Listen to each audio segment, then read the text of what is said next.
Hi everyone, this is Sivalakshmi Selvam, working as an assistant professor in the EC department of RMK College of Engineering and Technology. In today's video, we are going to discuss about the topic organization culture. So, what is an organization culture? It has been described as the shared values, principles, tradition, and ways of doing things that influence the way organizational members act. So, from the definition, we could infer that organization culture is something abstract. We could not touch, see, or teach having something as a reference to the members of the organization. So, it has to be perceived from their actions and deeds. So, I could say that a culture is a perception because of this reason. The same, so you might be having a question. So where exactly a organization culture gets evolved now? It's mainly gets evolved from the vision of the management, the one who comes out with the idea or the goal, no, for so as to achieve certain or specific goals now, that from there it starts. So the origin of a organization culture is the vision of a management. So as I've told you already, it could be just perceived, it could not be touched, or it could not be seen. Okay, so how could a new joinee in an organization could perceive a existing organization culture na? Through the stories of the organization, from mouth to mouth they would be hearing, see, this is the way, these are the things as done, and this is how the current people is looking into, and we have to work accordingly. If you try to manage, so then at lesser time of period you would be able to reach heights. So from mouth to mouth we would be able to hear the stories and the achievements, everything all about the organizations. And through sometimes through the rituals here, simply speaking, the recognition ceremonies, like motivating any functions happening, like award giving, award distributing prizes, recognizing with the incentives also at times. So all these forms of motivation or motivating the employee, we bring it under rituals of an organization. At times through material symbols, like you could have seen in certain organization, a founder would have started an organization having something would have motivated him to do or to start that organization. He would kept that object as an idol. Whereas after his time period, he will pass on that object or idol to the next set of generation who is going to take over his position. So likewise, at times, not only the founder to found within the family, sometimes a founder, if he or she feels the a member who is a kind of manager uh, is being working very well now, they'll try to pass on those idols to them also. So the material symbols, through the material symbols also, we will try to perceive, or we will be made to perceive a organization culture. And sometimes through the languages, in certain organizations they will make use of certain kinds of words. So for example, in a Microsoft companies, they make use of the words like work judo, eating your own dog food, face meal, flat food, death march. So all these are a kind of tag. At times during their work, they'll make use of. It is something which would be understood only by the people or the member within the organization. Say for example, face mail na. Immediately they'll understand within the organization. Oh, he is referring to talking to someone face to face. A death march means a countdown to shipping a new product. So in that organization they make use of these words. So like these are the kinds of cultures, different cultures. See, the ways we can perceive a organization culture are, as I've listed only few, through stories, rituals, material symbols, languages used in the organization. Whereas all these things differ from place to place, organization to organization, and the individuals at all levels of the organization. So it keeps on differing. We can't quote this is a common scenario followed, or the common culture followed by any organization. So we could finally conclude saying that from the definition, it implies three things. What is that now? Since being an abstract thing, I could say a culture is a perception, descriptive, and it is a shared aspect. Why? Because now we what is the organization culture origin? We could say it got emerged from, uh, where exactly it got emerged from? We could say it got emerged from vision of a management. What are the ways we could perceive, which is an abstract thing? I quoted few things through the stories, rituals, material symbols, and languages used in the organization. Okay, the perception differs from one person to the another at all levels of management. We know there are like top level management, middle level management, first line managers, and non managerial employees also are there. So, people to people, the individual involved in all the levels of management, the perception differs. Though the perception differs, they are able to be a descriptive one, because we would be able to say suppose a new joinee joins the organization, within a span of time they will try to adapt according to the organization culture. That could be said or commented by their action or the outcome of their work. So it is able to describe, or we are able to measure how far he or she has perceived the organization culture. So I can also quote the culture as descriptive one.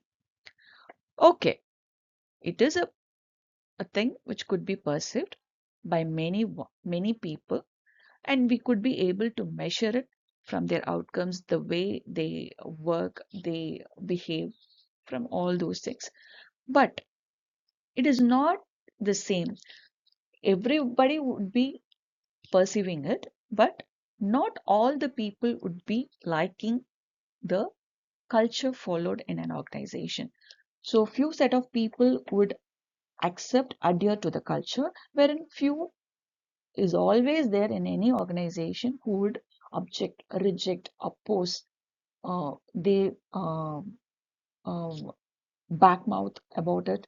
But still, both the category of people, the one who likes and who doesn't likes, know the common goal or the purpose or the value, the tradition or the principle followed in organization. Both will say the same thing. This is our culture. This is our organization culture. Both will know. So that is how we say it is a shared aspect. Okay. So from the definition, it is very clear that a culture is a percep. Culture could be a perception, a descriptive one, and it is a shared aspect. Okay, so now we will get into the actual definitions.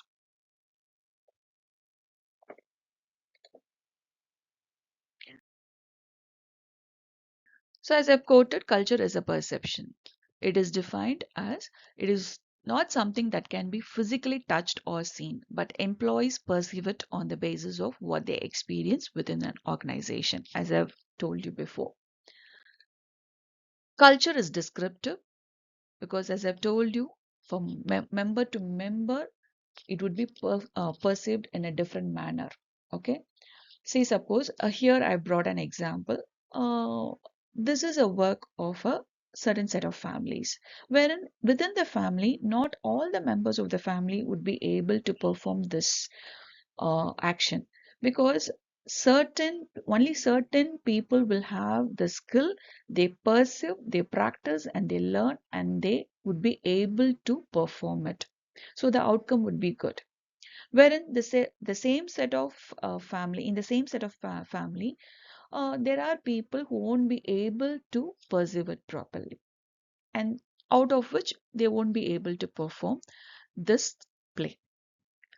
So even we can make an analogy with a management. It is something concerned with how members perceive the culture, not whether they like it.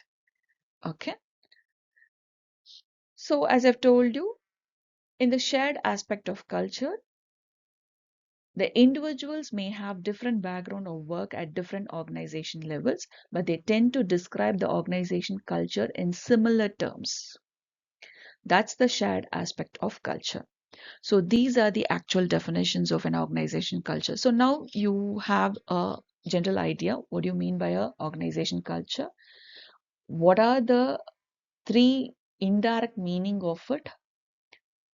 And also we are very clear that those cultures would be differing from organization to organization. So for an instance, here I've brought the Sony Corporation channel symbol over here, wherein generally speaking, when you take Sony Corporation, they always they always encourage the employees to develop new product. In a simple term, I could say that the organization culture of a Sony Corporation is to live and breathe new products. In such a way, the work behavior of the employees also would be. Okay. So this is a innovation and risk-taking culture. Wherein, when it comes to here, I brought a Southwest Airlines picture. Not only this airline, for any airline for this case, I could say that here they concentrate on the culture of the any airlines for that case would be concentrating on people.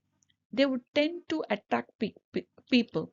So in what way I have to make the changes, or what are the things I should value in our organization, being an airline organization, so as to attract the people. So it's a kind of people oriented. So here the culture of any airline organization for that case would be simply quoted as people orientation. Wherein, for an example, electronics goods producing corporation, then we could say they try to take a risk through innovations. Okay, so so this is a simple example I brought you here, how a culture or the behavior of employees would be based on the organization's principles or the values they take into account. So, generally speaking, how could you define a culture now? With the help of the 7 dimensions, we would be able to define a organization culture. So what are they now? Organization, in any organization, if we were able to view with these 7 dimensions now, then we will get the compact picture of a organizational culture. So what are they? So starting on with attention to details, that means the degree to which employees are expected to exhibit precision, analysis, and attention to detail. Okay. And secondly comes the outcome orientation.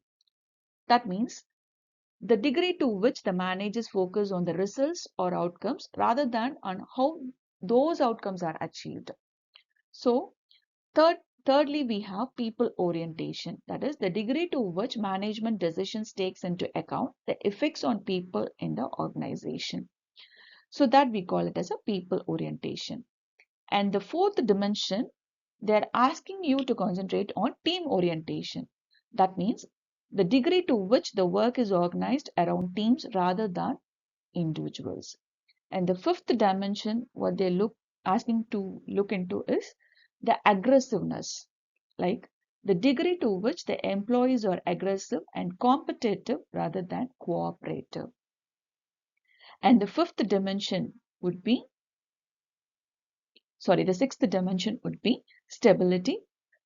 It's nothing but it speaks about the degree to which the organizational decisions and actions emphasize maintaining the status quo. That is, whatever the status of the organization at that moment, at that current situation. Some would be in a profitable manner, so they want to maintain that. Some would be in the top 10 when they take it for any ranking. Then they try to maintain that at least, or always they try to move forward. Okay, so this is what meant by a status quo. And finally, the seventh dimension of a organization, what we have to concentrate on is innovation and risk taking. So this is how a management change would happen. That is, like the degree to which the employees are encouraged to be innovative and to take risk. So we could say that these are the seven dimensions of an organization. If we concentrate on these seven dimensions of an organization, we would be able to get or create a very good organization culture. If any of the factors among this goes wrong anywhere, any of the factors at any of the dimension goes wrong or creating problems, then the people who are at the managerial levels of the organization at any levels, they would be facing interventions in executing their duties. So this is the reason why we need to learn organization culture, because organization culture corresponds to these many factors in an organization. So if anything goes wrong or if any crisis arises at any dimensions of an organization, that would be eventually disturbing the function of a manager, in turn the organization. That is how a disturbances creates. So as to avoid that, we need to concentrate on these seven dimensions of an organization. Okay, so now we have a clear picture on what do you mean by organization culture, what indirectly it means, and what are the ways we could achieve a good organization culture, and what are the things, so as to achieve that, what are the things, mainly the seven things contributing for a organization culture we have seen. So as to create a strong culture, what we have to concentrate on. So for that, we need to know what are the factors would contribute to the weak culture. Okay. So first, we would see what are the weak cultures. The values, if the values are embraced only by a handful of people within the organizations, usually the top management, that would be contributing for a weak culture. Sometimes a culture provides conflicting messages about what it matters. Sometimes that means miscommunication happens now. Sometimes employees have little knowledge of the history and heroes of the organization, so it won't create any passion among them. So we have to transfer our values or the traditions or the principles either through any of the means which I've listed, through stories, rituals, material symbols, and languages, to the all the individuals in an organization. So we have to see to it.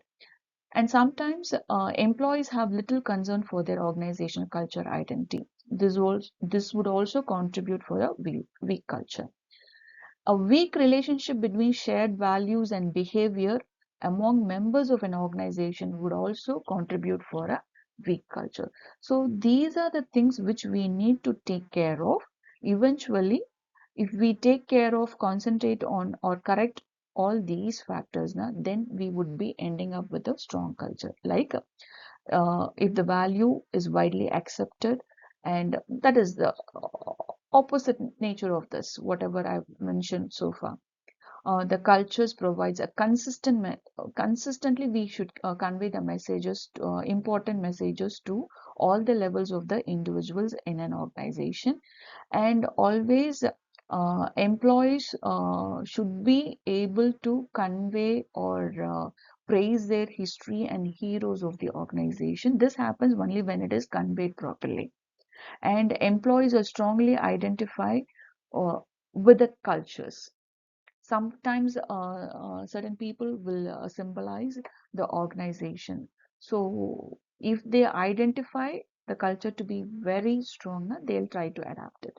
And a strong relationship between the shared values and behavior among the members of an organization finally will contribute to a strong culture. So these are the main differences would be contributing between a strong culture and a weak culture.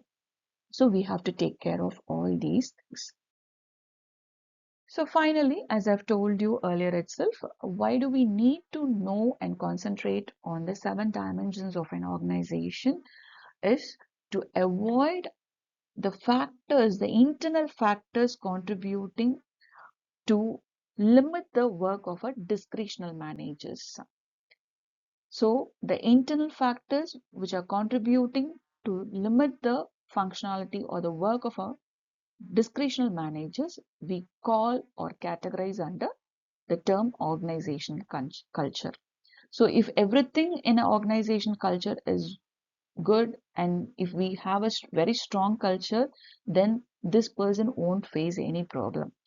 If a weak culture is being followed, then a discretional manager will always face problem or will be limited to exhibit his duties. He won't have fullest freedom to make decisions and choices on his own. Okay, so this is the reason why do we need to learn about a organization culture. So and also we strive and thrive to have a strong organization culture in any organization. Okay, so from this I hope you would have had a clear picture on an organization culture. In the next video we would see the organizational environment, which is another factor contributing to limit the functionalities of a discretional manager. Thank you.